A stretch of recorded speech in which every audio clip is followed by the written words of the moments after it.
अऊज़ु बिल्लाहि मिनश्शैतानिर्रजीम। मैं पनाह में आती हूँ अल्लाह की शैतान मरदूद के शर से बचने के लिए।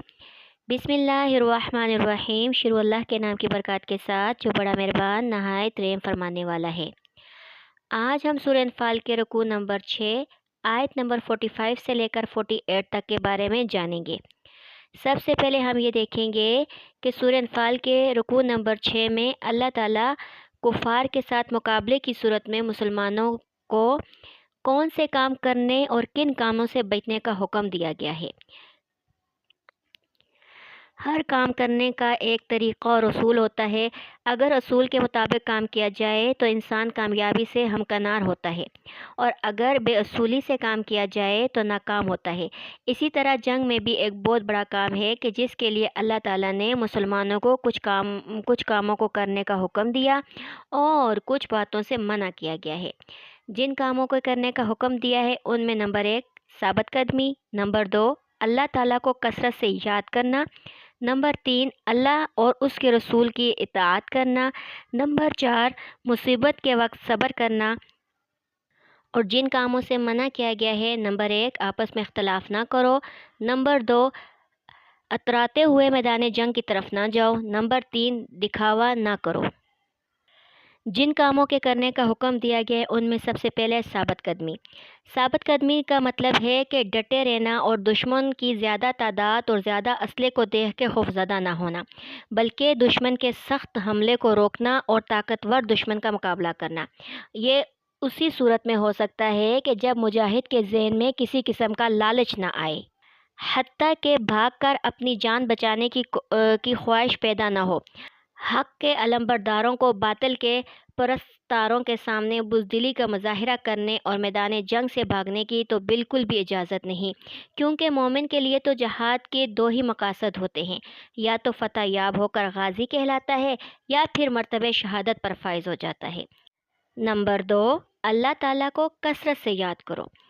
मैदान कारज़ार में हाथों से लड़ते रहो, मगर ज़ुबान से अल्लाह ताला का ज़िक्र करते रहो। घबराए हुए दिलों को तस्कीन देने वाला और उखड़े हुए कदमों को जमाने वाला अल्लाह का ज़िक्र पाक ही तो है। ये बात किसी समझदार मुसलमान से मख्फी नहीं कि फ़तह और कामयाबी की हकीकी असबाब यही हैं जो इस आयत में मज़कूर हैं। फ़तह उसी को नसीब होती है जो नामुवाफ़िक हालात में भी साबित कदम रहता है, और अगर इसके साथ बारगाह इलाही की दुआ और फरियाद हो तो सोने पर सुहागा हो। नंबर 3 अल्लाह और उसके रसूल की इताअत करो। अपनी ज़िंदगी अल्लाह और उसके रसूल के अहकामात के मुताबिक गुजारो। जो हदूद अल्लाह और उसके रसूल ने कायम कर रखी है उनसे तजावज़ ना करो, और मैदान जंग में अपनी तलवार से किसी बेगुनाह को इज़ा ना पहुँचाओ। नंबर 4 मुसीबत के वक्त सब्र करो। सब्र का मफ़हूम बहुत वसी है। एक तो ये कि अगर कोई मुसीबत पेश आए या कोई दुख पहुँचे, मसलन ज़ख़म आ जाए, कट जाए, तो सब्र करो। दूसरा ये कि अपने जज्बात और अपनी ख्वाहिशात को भी काबू में रखो, क्योंकि किसी काम में जल्दबाजी, घबराहट, खौफ व हरास, तमा और नामुनासिब जोश से बचना भी सब्र है। सब्र का मतलब यह है कि ख़तरनाक और मुश्किलात का सामना तो हो, मगर कदमों से लग़ज़िश ना आए। मसाइब का हमला हो और हालात बिगड़ते नज़र आ रहे हों तो भी बर्दाश्त करे, मगर अखलाकी इक़दार को गिरने न दे। कामयाबी के शौक़ से बेताब होकर खिलाफ शरअ हरकत का मुर्तकब न हो। बस जो इन तमाम हसीयतों से सब्र करता है तो अल्लाह ताला उनका हामी व नासिर होता है। अब वो बातें जिनसे अल्लाह रब्बुल इज़्ज़त ने मना फरमाया। पहली बात उसमें आपस में इख्तलाफ ना करो। मैदान जंग में सबसे बड़ी बात आपस में इत्तफ़ाक़ है। इत्तफ़ाक़ व इत्तेहाद के न होने से बुरे असरात पैदा होते हैं और क़ुव्वतें ज़ाहिल हो जाती हैं। और कुरान करीम तंबी कर रहा है, अगर तुमने आपस में इख्तलाफ किया तो तुम बुज़दिल हो जाओगे। तुम्हारा रौब, दबदबा जो दूसरों के दिलों पर तारी है वो ख़त्म हो जाएगा।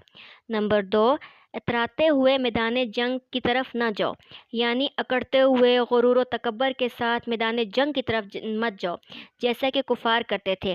بدر کے لیے کفار کا لشکر جب مکہ سے روانہ ہوا تو وہ بڑے غرور و تکبر کے ساتھ کہ مٹھی بھر مسلمانوں کو ہمیشہ کے لیے ٹھکانے لگانے کا عزم لے کر نکلے تھے، لیکن اللہ تعالیٰ نے ان کا غرور خاک میں ملا دیا اور انہیں نیست و نابود کر دیا۔